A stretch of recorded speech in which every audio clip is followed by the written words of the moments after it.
multimedia. A ver, pregúntame para qué sirve el censo. ¿Para qué sirve? Para saber cuántas personas somos y cómo vivimos. Ahora pregúntame, ¿cada cuántos años se hace? ¿Cada cuántos? Cada 10 años. Ahora pregúntame, ¿cuándo es el próximo censo? En marzo. Eso sí me lo sé. Ah, muy bien, ¿eh? Cuando llegue el entrevistador del INEGI, le debes decir... ¡Pregúntame! Censo de Población y Vivienda, marzo 2020. INEGI, Conociendo México. News, Canal Multimedia, presenta Rutas y retos de legalidad con Sonia Venegas Álvarez.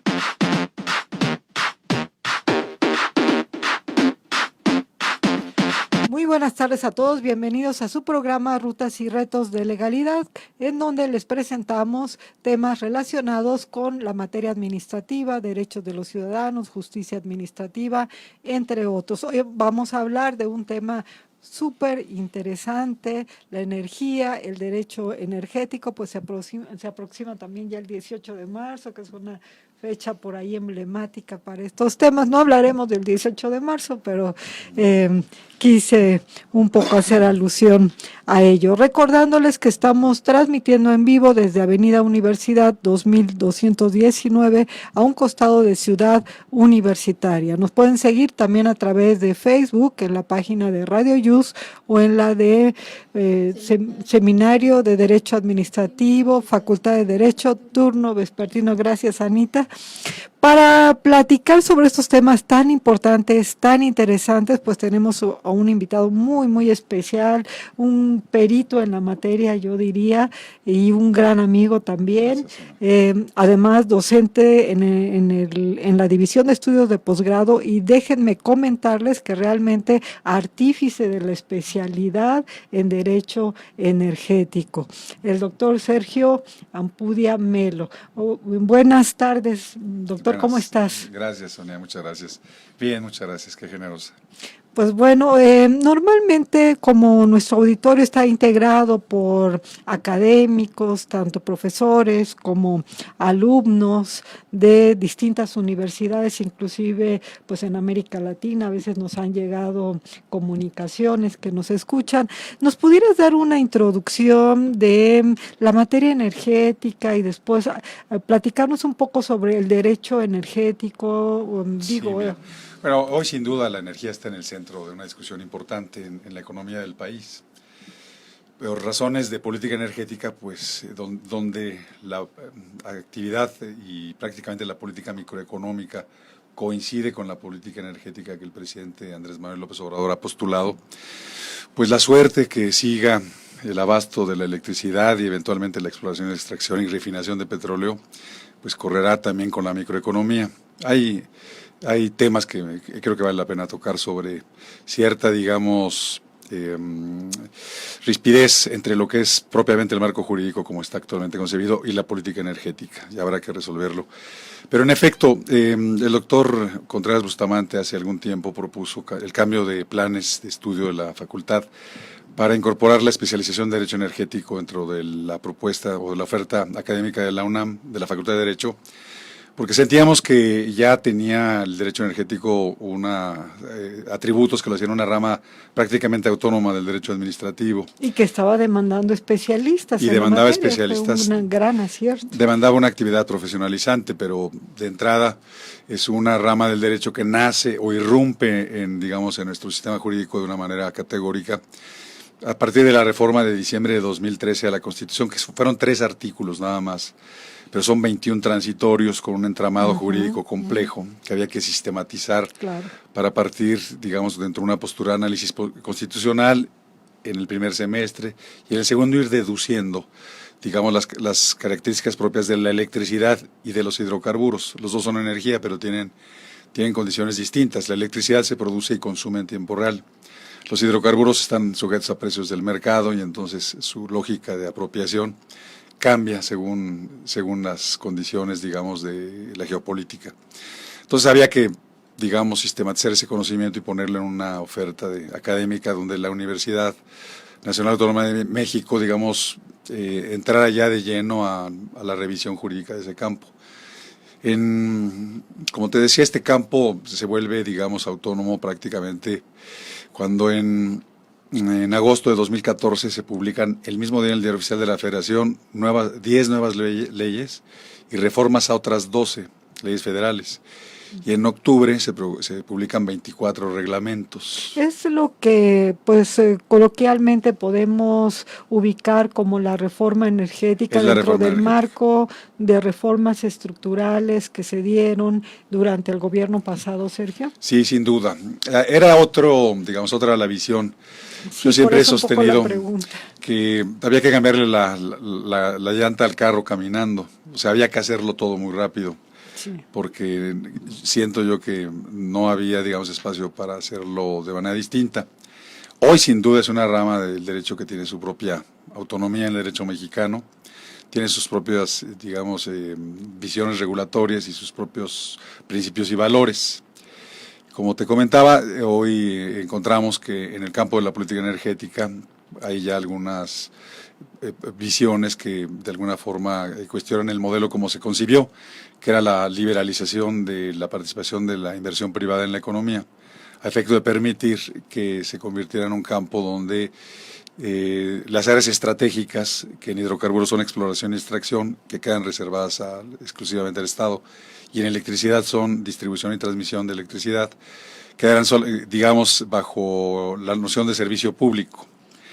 Y entraran al mercado en electricidad, la generación, habida cuenta de que parte el precio de la energía eléctrica se determina por la tecnología que se utiliza, por la escala y por el apalancamiento financiero, y donde el Estado no necesariamente tenía que ser un actor monopólico. Y la comercialización, que también los modelos de negocios de la comercialización podrían acercar al consumidor energía eléctrica asequible y competitiva. Los hidrocarburos. ¿A ti te parece que esta orientación de la política energética era adecuada? Bien nos acabas de decir, llegó creo que con un gran retraso a nuestro país. Este ejemplo nunca me lo habían ilustrado así, el cambiarle la llanta al carro andando, pero me parece perfecto. O subir la escalera poniendo los escalones al mismo tiempo. Sí, me parece muy ilustrativa, porque en verdad, hacía ya mucho tiempo que debíamos de haber tenido una reforma de esta naturaleza. La orientación y los objetivos de la reforma en sí, ¿te parecieron los adecuados? Y me refiero en concreto a esta apertura. Mira, yo creo que el Estado es muy eficiente en algunas cosas y en otras no. Yo creo que la participación privada también tiene esos atributos. Entonces, yo creo que si se requiere energía asequible y competitiva, es decir, que exista primero energía accesible y además a precios competitivos, no está mal permitir la inversión privada en algunos segmentos. Estoy de acuerdo, sí. Regulados, desde luego. Tampoco estamos hablando de que la participación privada pueda ser absolutamente libre, ¿no? Uh-huh. Y en el campo, para manejarnos con estos equilibrios, en el campo de la electricidad, la tecnología determina de manera fundamental el precio de la energía. El 80% del precio de la electricidad es la energía primaria. Es decir, si utilizamos energía fósil para producir electricidad, como es casi la generalidad en México, el 70% de la energía eléctrica en México se produce con gas natural, con combustible o con diésel. Y el gas natural incluso es energía fósil. Y el sol y el viento y el agua pues son energías que no están sujetas al mercado, valen lo mismo en cualquier lugar, en cualquier momento. Entonces la energía fotovoltaica y sobre todo la eólica son energías primarias muy baratas, pero había que introducirlas al sistema eléctrico nacional a través de figuras de mercado para que tuvieran preferencia en el despacho, por la intermitencia. Y porque además la energía eléctrica no se puede almacenar, no es rentable almacenarla. Entonces la tienes que producir y consumir en tiempo real. Por eso, utilizar el mercado eléctrico mayorista, desde mi punto de vista, es interesante, porque un mercado no solamente permite transacciones reguladas, sino que también es una cámara de compensación de información que permite identificar la disposición a pagar y el precio. Entonces, claro. En cuanto a electricidad, el mercado eléctrico mayorista, proponía que tuviera preferencia en el despacho la energía intermitente, la que cuesta más trabajo, pensar en su continuidad.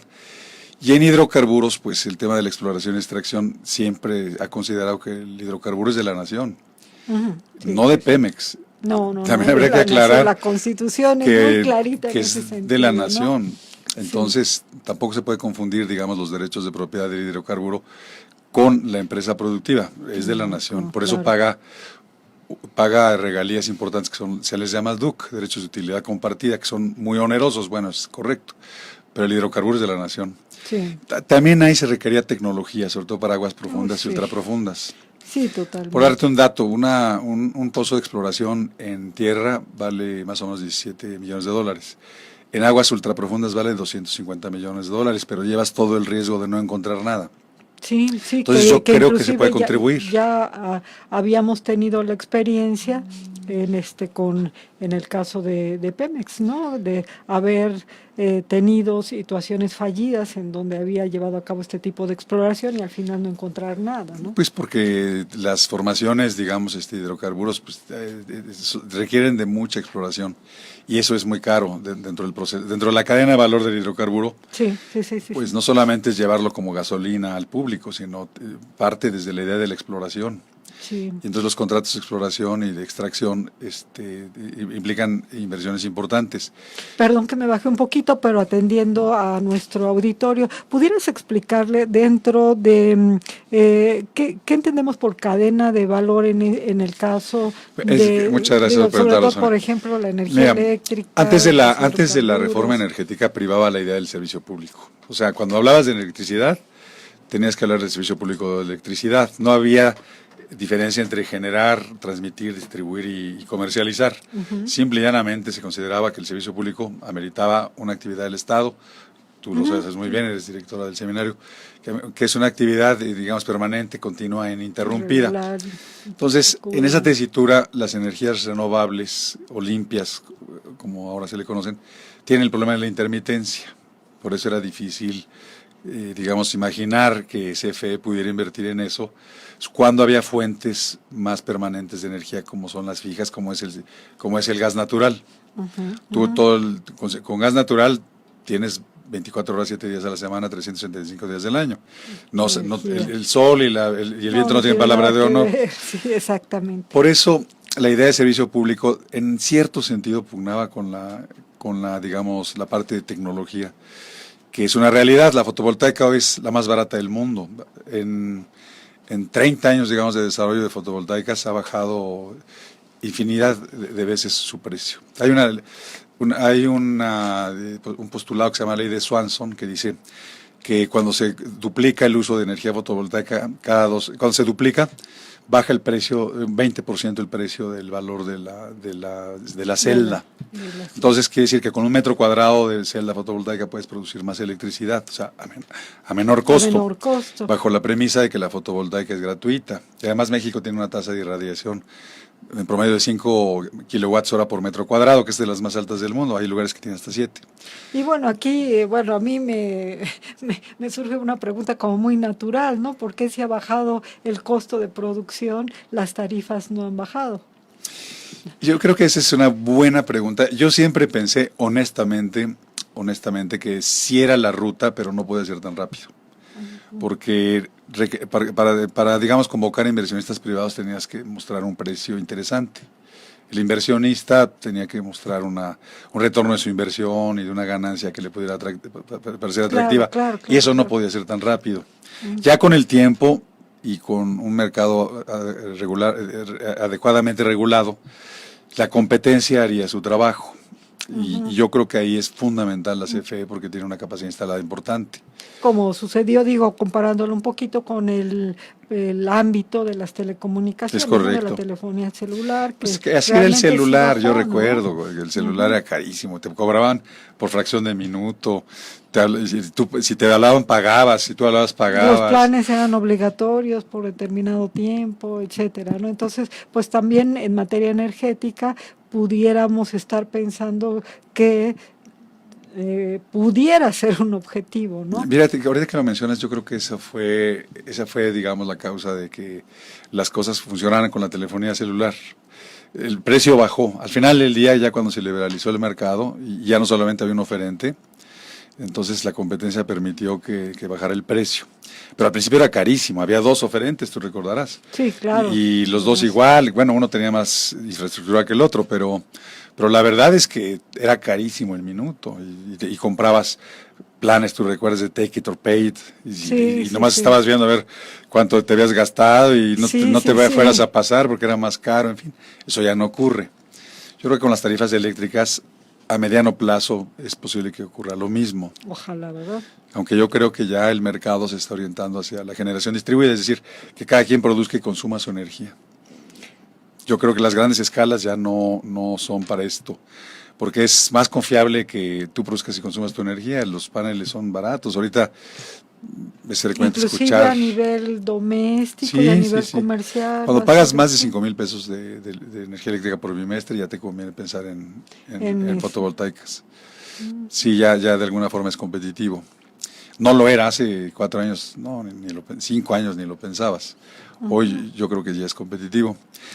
Y en hidrocarburos, pues el tema se ha complicado un poco más porque ahí, pues el tema es también la tecnología. Hay factores internacionales, ¿no? Además de la inversión en tecnología que no tuvo Pemex durante décadas, ¿no? Por una razón, Cantarell era un pozo muy barato, o sea, daba muchos barriles muy baratos. Recordando aquella frase de que nos íbamos a acostumbrar a administrar riqueza, la abundancia. ¿no? La abundancia. Pero hubo tiempos donde Cantarell extraíamos 3.500.000 barriles diarios a $112 o sea, el barril. Casi lo doble de la producción actual, ¿no? Casi lo doble. Hoy llegó a 1.6. Sí, pues casi lo doble. ¿Y a qué precios, no?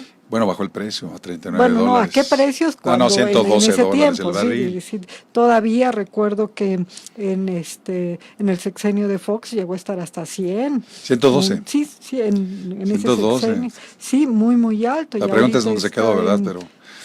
Pero era mucho dinero. Claro que sí. Voy a interrumpir porque envían saludos al invitado, la maestra Aida del Carmen San Vicente, la maestra Edna San Juan Valenzuela, que siempre nos escucha. Buenas tardes a la maestra. Osvaldo Ríos, de la Universidad Nicolaita de Puebla. Por aquí mandan una pregunta: ¿qué debe saber un abogado para ser especialista en energético? La guardamos para ahorita, que en el momento que tú quieras. No, cuando tú digas está bien. Y Angélica de la UAP, que cómo es el litigio en materia energética en la práctica, pues ahí te la dejo en el escritorio. Pero mira, para no apartarnos de lo que estamos ahorita, yo creo que el derecho energético en México pues ya nació. La verdad es que no ha cambiado, la Constitución sigue igual, las leyes siguen igual, los reglamentos siguen igual, ha cambiado la regulación administrativa. O sea que pudiéramos decir, ¿cómo pudiéramos, dando una noción de derecho energético sin ser algo teórico elaborado, ¿no? Sino nada más como una noción para aproximarnos? ¿Qué sería el derecho energético, Sergio? Mira, yo creo que diciéndolo pues de la manera más simple. Yo te diría, en el derecho energético habría que proponerse 2 cosas. Uno, como decía Deng Xiaoping, no importa si el gato es blanco o es negro, lo que importa es que atrape al ratón. O sea, lo que importa es que haya energía. Sí. Y asequible, no cara, ¿no? El peor de los mundos es que el precio de la energía sea barato y no haya. Y que digas, pues, claro, está muy barata la tarifa, pero no hay. No, claro. Y lo segundo yo creo que es que la tecnología es irrefrenable. La verdad es que pronto tendremos baterías para almacenar electricidad y va a cambiar toda la noción que tenemos de intermitencia.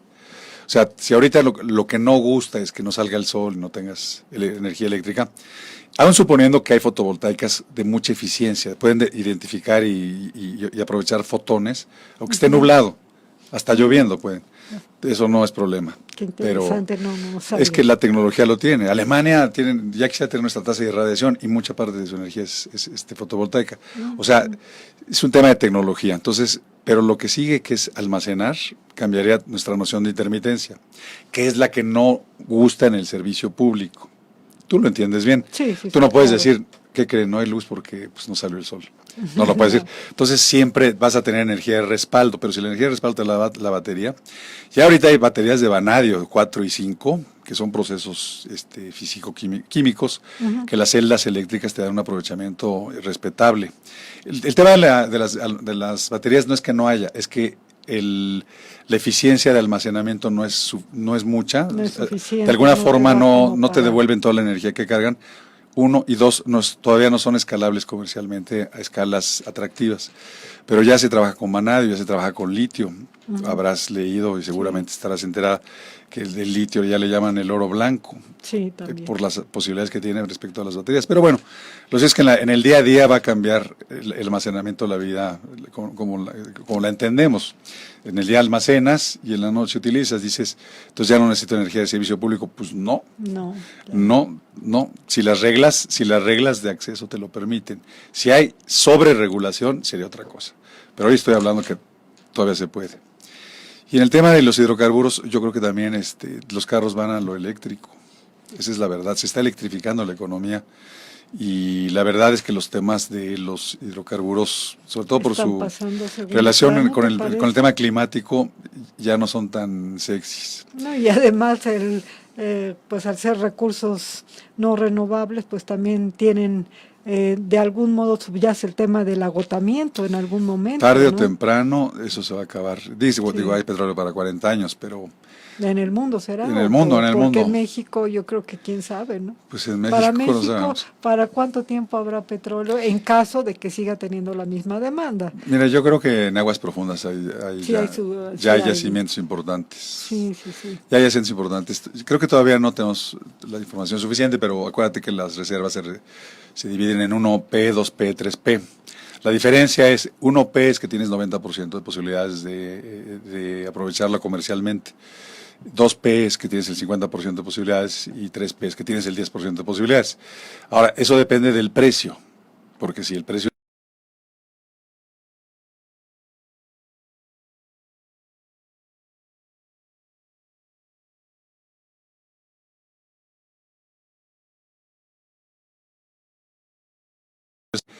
maximizar las ganancias del Estado para que éste pudiera invertir. O sea, la reforma energética no tuvo otro propósito más que aprovechar mejor las ganancias que podría obtener la nación. No, me equivoqué, no es el Estado, la nación. La nación, claro. Si no alguien me va a corregir después. La nación aprovechando sus recursos naturales. A mí me parece que en esa tesitura sigue siendo todavía el postulado constitucional. Pero eso depende, insisto, de cuánto vale el petróleo. A lo mejor, hoy a 39 no te conviene, por ejemplo, digamos, subir la plataforma de extracción porque ese petróleo lo estás vendiendo a 39. Claro, realmente. Mejor te esperas. Sí, es muy poco. El litro de petróleo debe de estar en centavitos de dólar, ¿no? Sí, pero es por el tema de China. Ahora eso cambia, mañana se pelean con Irán, algo pasa y subió. Pero en los temas de extracción eso depende. Es como la minería, es como el oro. Si sube el precio del oro te conviene extraerlo, si no, claro, mejor te esperas. Ahí el oro ahí va a estar. Sí, pasamos un poquito al tema de la regulación, porque en el desarrollo de tu respuesta, pues hablas, es que va a depender mucho, si las condiciones regulatorias permanecen como están, sería factible la autogeneración para el autoconsumo de la energía eléctrica. Sí. ¿Tú ves posibilidades se está cambiando la política energética actual, como hacia dónde se está orientando en el tema de la regulación? Hablemos un poquito en el tema de la política energética, es decir, la regulación y la reforma energética, sin decir si estuvo bien o si estuvo mal. Sí, porque aparte dices, en 2014 amanecimos de un día para otro con 10 leyes. Sí, con todo el marco jurídico. Exactamente, entonces hablar de 2014 a 2019, pues bueno, ya todo el tiempo que ha llevado la posible implementación, inclusive ni se ha dado en su totalidad. Entonces, todavía faltan las disposiciones administrativas de carácter general que ya se publicaron, los manuales de prácticas del mercado, que son 27. La verdad es que yo creo que fue una reforma jurídicamente muy robusta. porque de repente te encontraste con que tenías todo el mismo día, ¿no? Sí. Ya no sabías qué leer. Bueno, y es más, los transitorios de las leyes eran muy prolijos en otras cosas. Tenías que leer más los transitorios que la misma ley. Sí. Y los reglamentos. Bueno, eso pasó, como lo acabas de decir, desde la reforma constitucional, eran más los transitorios. 21 transitorios. Sí. Pero bueno, la regulación energética partió de un principio, el piso parejo. El piso parejo. Se dijo, bueno, si existen hoy monopolios naturales que tienen ciertas ventajas competitivas, que desalentarían la inversión privada, necesitamos entonces emparejar el piso. Claro, claro. Y emparejar el piso implicó utilizar lo que técnicamente, tú sabes, se llama regulación asimétrica, es decir, imponer cargas de cumplimiento al agente dominante. Entonces sí se las impusieron a los agentes dominantes, pero acuérdate que los pasaron de ser organismo descentralizado a ser empresa productiva del Estado. O sea, también cambió su idea de noción de servicio público a generación de valor económico. Es más, la ley de hidrocarburos establece una cosa que se llama dividendo estatal. Sí, Pemex tiene que lo pagar recuerdo. dinero por ganancia. Y la ley de industria eléctrica establece para la CFE una cosa que se llama retorno objetivo. Hacienda no le puede autorizar inversiones si no demuestra que lo que invirtió en los 2 años anteriores tuvo rentabilidad económica. Eso también es un tema de decir, bueno, no sé si esté bien o está mal. Lo cierto es que son agentes económicos de acuerdo con la ley de competencia. Sí. O sea, ya se transformaron de organismos centralizados a agentes económicos. Entonces había que imponer regulación asimétrica, lo cual pudiera, en cierta perspectiva, entenderse como injusto, ¿no? ¿Qué está pasando? ¿Por qué nosotros sí tenemos que hacer con esto y los privados no? Pero la verdad es que así, si no se hacía de ese así modo, había que hacerlo. no se pudiera tener las condiciones suficientes para la apertura y para ese despegue que tú acabas para de fomentar la ilustrar. inversión privada. Exactamente, pues vamos a una competencia, pero a partir de que todos vamos iguales, ¿no? Mira, la inversión privada, cierto, pues, busca utilidad y retorno de inversión y seguridad. Eso es cierto, siempre se va a mover así. Pero también una sociedad requiere que el mercado la provea de ciertos bienes y servicios o de una combinación de ciertos bienes y servicios que resuelvan necesidades colectivas. La energía lo es. Sí, claro. Por eso yo decía, Indudablemente. no importa si el gato es Es blanco o negro, ¿no? lo que importa es que haya electricidad y haya hidrocarburos baratos. Ese es el tema, ¿no? Sí. Entonces, eso se propuso la reforma energética. Ahora, por supuesto, todo ese marco es revisable, pero no se ha cambiado. Lo que cambia es la política energética, donde se vuelve a acercar otra vez a la noción de servicio público. Sin duda, si algo pudiéramos, digamos, observar de lo que ocurre, es que los instrumentos rectores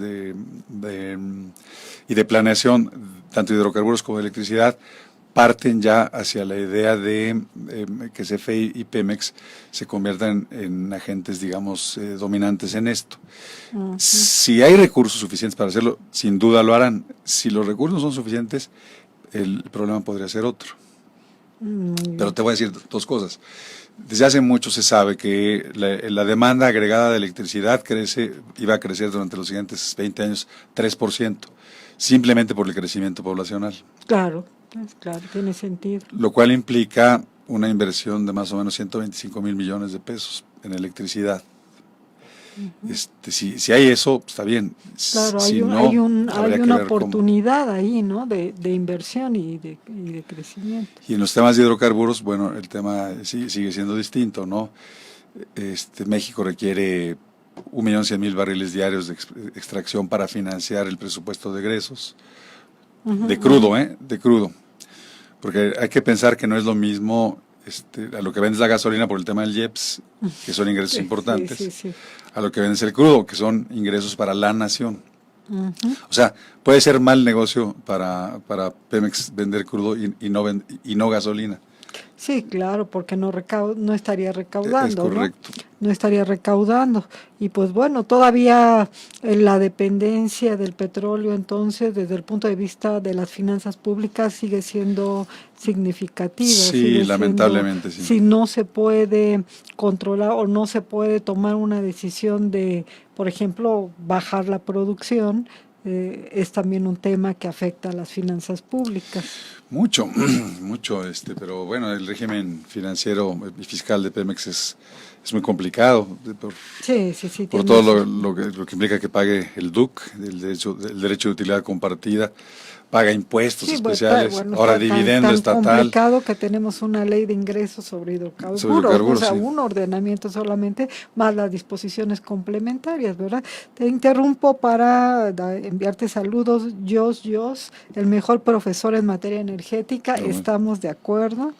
Esperanza López, también de la facultad, y manda otra pregunta: ¿qué opina del litio como energía actual? Pues ya lo estabas planteando como para el baterías, nuevo oro, ¿no? Oro blanco. Oro blanco, ¿verdad? Entonces, pues... Sin saber mucho sobre el litio, sin duda algo tiene. Claro, y por ejemplo, es un metal. Viendo este tipo de nuevas alternativas de generación o bien reducción de costos con alternativas que ya existían pero que han ido disminuyendo, la energía geotermia pasa también a otro plano, ya la desdeñamos, porque bueno, considerando que pues México tiene también un alto potencial que no lo explota, ¿verdad? ¿Qué pasa con esta energía geotérmica? Sin desviarme tanto de... La verdad es que sí se debería de utilizar más, Sí. La tecnología que había antes en la geotermia no implicaba que le devolvieras ciertos volúmenes de flujo con temperatura, como si lo fueras a recargar. Entonces, algunos de los yacimientos de geotermia que tenemos importantes han perdido eficiencia energética, porque la tecnología antes no obligaba, un poquito a recargar el yacimiento. Hoy ya se hace, pero nosotros, hay que admitir, tenemos tecnología relativamente obsoleta en ese tipo de cosas. Pero, entonces, ¿en qué parte de el tema es que, además, la geotérmica está donde está. O sea, hay cierto tipo de energías que puedes elegir. Por ejemplo, la solar, puedes decir, no me pongo aquí porque es área natural protegida, o no me pongo aquí porque es privada. Puedes ubicar el sitio y bajo esa tesitura, pues no es lo mismo que digas, aquí me tengo que ubicar porque me tengo que ubicar aquí. Sí, ese es el problema de la geotérmica. Sí, ya entiendo. Que dices, zona ejidal, ya no está fácil. Puede, Área natural protegida ya no se pudo. Está sujeta a restricciones ¿no? sobre la tierra que no tienen otras. Sí, bueno, y me surge también la duda en este mismo contexto. Decías, bueno, tenemos gas.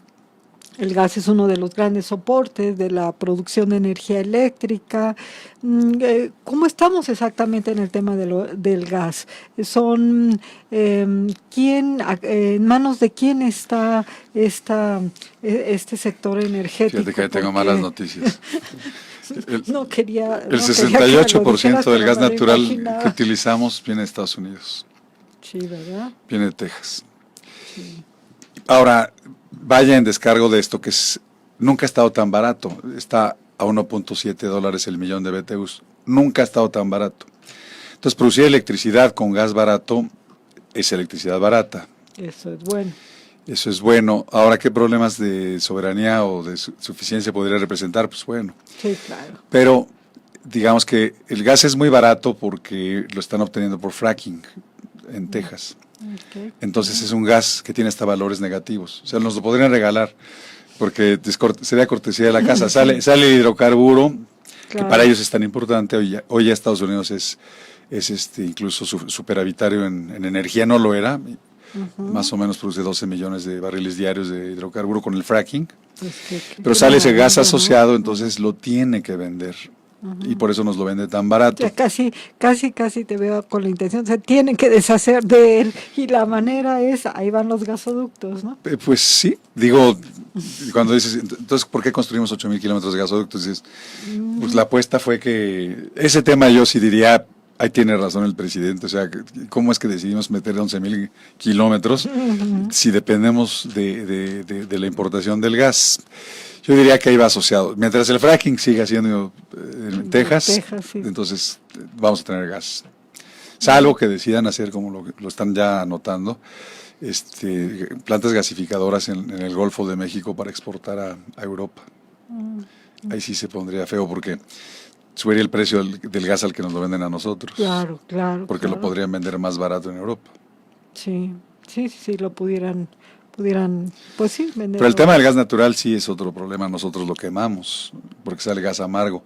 El problema de nuestros hidrocarburos es el azufre, tiene mucho azufre. Lo digo de petróleo, lo digo de gas. Entonces tienes que filtrarlo y eso cuesta. Y es mucho más caro hacer eso y utilizarlo en el proceso que importarlo. Bueno, y perdón que te bombardeo con tantas cosas No, que por favor. que me vienen aquí a la mente. Regresando al tema de la política en materia energética, yo creo que algo que sin duda a nuestra audiencia le causará un poco de interés es el tema de la famosa refinería. Es conveniente, Sergio, realmente, porque ha sido un tema tan polémico durante tanto tiempo, en donde pues por un lado se dice resulta más barato el importar la gasolina, no tenemos las condiciones para tener refinería, el refinarlo nos va a salir muy caro. Tú como perito, como especialista, pues ¿cuál es tu punto de vista, o cuando menos cuál es la ponderación que haces entre un lado y Yo creo que hay de otro la valor balanza? ahí, que es el político, no es la soberanía. Sí. Y eso es difícil, digamos, de evaluarlo. Sí, Digamos, desde el punto de vista de una política energética, refinar petróleo es caro para México, sí. porque nuestro petróleo es pesado y hay que desulfurizarlo y descoquizarlo. Entonces, desde una política, digamos, que tuviera que ver con los precios, no sería rentable, pero desde el punto de vista de la visión del presidente, pues yo creo que hay otro valor presente, que es el tema, digamos, de la suficiencia. De la suficiencia, sin duda. Y yo creo que en esa tesitura habría que entender, digamos, el planteamiento. No es posible mantener un debate si no estamos de acuerdo que realmente estamos hablando de dos cosas distintas. Sí, claro. Ahora, que haya mejores valores de la soberanía, sería, o que haya mejores razones para temas de precio, pues nos van a decir las finanzas públicas. Cuando hagamos cuentas vamos a ver de qué lado hay números rojos y de qué número no. Claro, por ejemplo, ahorita a mí me ha llamado la atención estos nuevos spots en radio en donde animan a la gente a consumir la gasolina en gasolinerías de Pemex, ¿no? Siendo que, pues bueno, está la apertura y al final el consumidor es el que tendrá que ponderar todo. Y ahorita que lo mencionas, en la cadena de valor del hidrocarburo, o sea, toda la cadena de valores, ¿cómo la saco del subsuelo? Que está fuera del mercado y la meto al mercado. Entonces, explorar, extraer, refinar, tratar, almacenar, transportar, es parte de la cadena de valor. Sí, son sus Al proceso de extraer y explorar se llama upstream, así se le conoce. Eso vino también con la reforma. Al proceso de transportar, refinar, tratar, almacenar, distribuir, bla, bla, bla, se le llama midstream. Y la parte de vender al público ya, el petrolífero como tal, se le llama downstream. El downstream, o sea, venta al público, es lo único que está en el mercado. Gas LP, diésel y gasolina entran en competencia. Pero yo creo que lo que sería exitoso ahí es el modelo de negocios. En Europa ya hay una cosa que se llama experiencia Repsol. Llegas, cargas tu celular, te dan internet, en fin. Las gasolineras se están convirtiendo en oferentes de energía, no solamente en gasolineras. En México lo estamos viendo, yo ya he visto etanolerías, que ni siquiera está regulado, pero ya hay quien vende etanol como... Sí, como un energético. Como energético sustitutivo de gasolina en cierta proporción. Y eso no está regulado. No, sí, no lo sabía.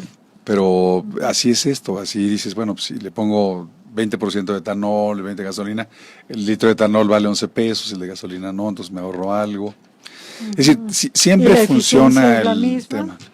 Sí, en esa proporción sí. En Estados Unidos es hasta E85, es un motor especial, hasta 85 partes de etanol por 15 de gasolina. No, bueno, sí. Hay muchas observaciones. Los ambientalistas dicen que en la zona metropolitana del Valle de México, de Guadalajara y de Monterrey, el etanol genera emisiones de dióxido de nitrógeno, que son precursores de gases de efecto invernadero y de otras cosas. Dices, bueno, puede ser que haya razones ambientales, claro. Pero donde no hay ese tipo de cosas, el etanol sí le da eficiencia a la gasolina. La gasolina es cara porque es el energético con más potencial calorífico. O sea, es lo mejorcito que hay para tener energía. Y además la carga fiscal que tiene, que es no es Bueno, poca. por eso la tiene. Pero si dijéramos, vamos a sustituir etanol por energía, el ¿Por etanol gasolina? por gasolina, el etanol tiene el 50%, un 75% de la energía de la gasolina. O sea, ¿De un dónde litro. sale el etanol? Perdón, Hay varios, del maíz, de la caña de azúcar, del sorgo dulce. es Es- combustible de- que cuando se quema agrícola. tiene Sí, un huele a- aroma un tanto dulce, huele a alcohol. azúcar, ¿no? Un poquito. En Sí, Brasil en creo Brasil que lo 50, utilizan 50. mucho, ¿no? Sí. Sí, en Brasil 50. Aquí alguna vez se intentó. El problema es el suministro, ¿no? Porque Sí. el etanol produce agua si no lo almacenas y transportas bien. Entonces tiene ciertas dificultades logísticas, ¿no? Pero siempre ha sido como atractivo, el tema del etanol. Y aquí quien lo está distribuyendo es la empresa productiva. Se usa del como estado, oxigenante, pero o- el etanol es buena pregunta. ¿Alguna vez Pemex lo hizo? Es buena pregunta. Pero yo creo que también obedeciendo un poco a este comentario que haces, que no está regulado, pues ahora sí que cualquier particular que Está esté regulado dentro hasta del ámbito, 5.8% como oxigenante. nada más. Se puede dar 5.8% en la zona metropolitana del Valle de México, Monterrey y Guadalajara. La Comisión Reguladora de Energía había autorizado que fuera el 10, pero hubo un amparo, justamente por razones ambientales, y se le concedió el amparo al promovente. Entonces, pues regresamos al 5.8, pero en otros lados es hasta el 10. Bien, antes de regresar a estos temas de política energética y regulación, pues ya nos va comiendo el tiempo. Sí. Sergio, sí quisiera por ahí que si pudieras contestar cuando menos algunas Sí, de sí, las no, preguntas. ¿Qué debe saber un abogado para ser especialista en energético? Pues simplemente ver el currículum, yo diría invitarlos a ver el currículum del doctor No, yo creo que Sergio Ampudia. Yo creo que, y bueno, van a mí me gusta, ¿sabes qué? Esa pregunta. Cuando inició la especialización, había un ánimo realmente interesante de integrarte a una nueva rama del derecho. O sea, había un enorme interés en decir, pues, yo no sé de esto, pero tampoco nadie. O sea, esto están haciendo. Sí, Y sí. tengo la oportunidad de aplicarme y hacerlo. Hoy, desde luego, el mercado de trabajo se ha reducido un poco, pero yo creo que un abogado con muchos elementos es alguien que conozca de derecho administrativo y derecho corporativo. Tiene Claro, muchas posibilidades de muchas entender muy rápido, posibilidades. de entender esto. Que no hay que dejar de mencionar, que también tiene una carga de conocimientos técnicos impresionantes, ¿no? Para darle un marco jurídico o bien después una aplicación al marco jurídico, pues sí se requiere también adentrarse un poquito, pues como ustedes lo han estado escuchando a lo largo del programa con el doctor Sergio Ampudia, aquí, ¿verdad? Una serie de conocimientos técnicos sobre químicos, físicos, sobre tanto de los energéticos como de la misma cadena desde la extracción hasta el suministro. ¿Y cómo es el litigio en materia energética en la práctica? Porque Ha habido esa muy es una poco. pregunta muy amplia, Había ¿no? dudas, porque tanto la ley de hidrocarburos como la ley de industria eléctrica dicen que las resoluciones de la Comisión de Hidrocarburos y de la Comisión Reguladora de Energía solamente pueden combatirse por amparo indirecto. Y siempre se dijo, eso es como inconstitucional. Todavía no hemos llegado al punto de examinarlo.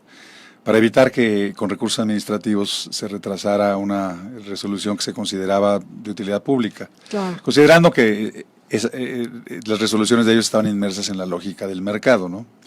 Sus resoluciones de los órganos reguladores procuraban el piso parejo. Esa es la importancia de un regulador autónomo, Sí. como es el caso, como están concebidos al menos. Ahora, de repente empezó a haber, sobre todo, medidas administrativas de carácter general, desde mi punto de vista, cuestionables, pero no ha habido amparos. O sea, hubo uno respecto de la resolución de la Comisión Reguladora de Energía que autorizó a la CFE a considerar como certificados de energía limpia. Los certificados de energía limpia son valores financieros que la ley de industria eléctrica le da a cuando la energía obtenida proviene de fuentes limpias. Limpias llamadas, sí, que no Entonces, contaminan. un certificado de energía limpia equivale a 1 megawatt hora producido.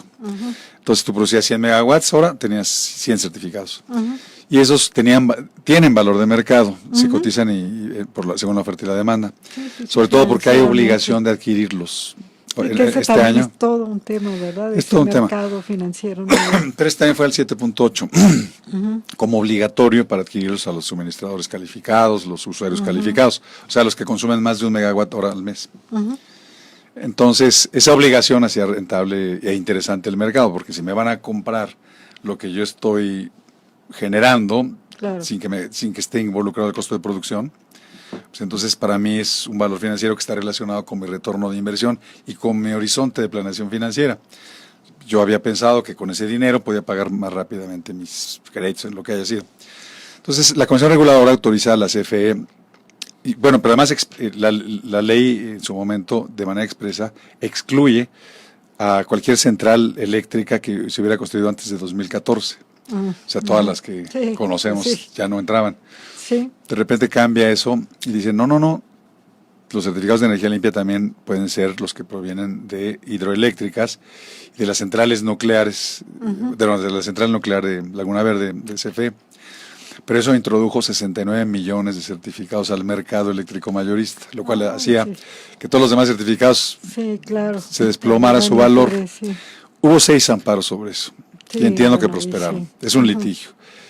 Y ha habido muy pocos más. Claro, y sería como, yo creo que como nos has expuesto aquí, pues bueno, la cadena de valor es muy amplia, entonces cada una va teniendo sus propias particularidades que den lugar a litigios, ¿no? Pero ya serían de distinta naturaleza, administrativos, algunos, otros pues de carácter agrario probablemente, ¿no? Hablabas hace rato, bueno, es que cuando ya entran en juego también los temas de los ejidos. Sí, el uso de la tierra, exactamente, entonces pues son otros temas, pero en efecto, como tú has mencionado, los que pudiéramos identificar. Los propiamente administrativos. Exactamente, dentro del área de energéticos, pues serían estos muy contra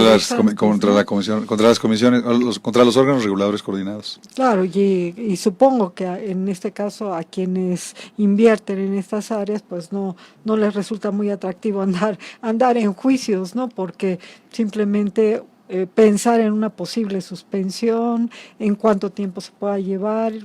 Yo creo que incluso aquí hasta la parte de medios alternativos de resolución de controversias o la misma negociación resulta mejor, ¿no? Sí, obviamente no hay incentivos, digamos, para el litigio, todavía. Yo no sé si amigos nuestros abogados me dicen que aconsejan a sus clientes que a veces que es mejor, digamos, en efecto, negociar, en fin. Han examinado, sí hay cierta actividad, digamos, jurídica sobre eso, que no se ha formalizado, pero sí ha existido la inquietud de promover recursos. Bueno, nos van quedando como yo creo que unos 3 minutos antes 2 minutos ya me marcaron ahí. ¿Qué quisieras dejarle a nuestra audiencia, Sergio? Porque el tema es tan amplio, pues mira, que pudiéramos muchas gracias todo por la oportunidad y no concluimos. Muchas gracias por la oportunidad. Yo creo que para los estudiantes les diría que el derecho energético se mantiene vigente. La energía es un recurso del cual la sociedad depende. Y tenemos que encontrar la mejor fórmula para, digamos, conciliar los intereses públicos y los intereses privados que se encuentran presentes. Yo creo que vamos por ese camino, pero finalmente ya tenemos un marco jurídico muy robusto. Si se cambia o se modifica, entenderlo y proponerlo, pues también es una tarea de abogados. Y aparte lleva tiempo, ¿verdad? Sí. Y esto para la población o para la sociedad pues repercute en algo pues no muy bueno, ¿no? Sino más bien hay que tratar de implementar lo que tenemos, dirías tú. Yo diría que si hay que cambiar algo, hay que cambiarlo. Hay que cambiarlo bien. Yo siento que todavía es una rama joven del derecho. Hay que entender sus prescripciones, sus postulados, su lógica, y sobre eso revisar si hay algo que valga la pena corregirse desde el campo estrictamente jurídico. Claro, otros campos ya no nos escapan a nuestra posibilidad, digamos, de análisis, pero el campo estrictamente jurídico, ¿cuáles son los efectos que tienen la conducta de los agentes económicos un cambio de regulación. Eso habría que preguntarse. Van a tener incentivos para invertir, no lo van a hacer, si no invierten ellos, ¿quién lo va a hacer? En fin, sin duda el derecho, digamos, sí involucra las decisiones de los agentes económicos en sus inversiones. Pues muy, muy interesante el programa, Sergio Ampudia Melo. De verdad te agradecemos que te hayas dado el tiempo para dedicarlo al programa, a la audiencia, porque pues es otra forma también de difundir la cultura jurídica. Te lo agradecemos, todo lo que estuvimos aprendiendo a lo largo de este programa, y esperemos que no sea pues la única vez que te podamos tener por aquí. Muchas gracias, Sonia. Gracias. Bien, pues nos despedimos, no sin antes agradecer a quienes nos acompañan, la maestra Ana María Ramírez, a Juan Antonio Negrete Zaragoza, que también posteriormente nos hará el favor de subir este programa a YouTube para quienes no lo pudieron sintonizar en tiempo. Lalito Ramírez en los controles, deseándoles que tengan un exitoso fin de semana, y no se olviden, hoy hay partido de fútbol Pumas América aquí en CU en la noche. Vamos a partir.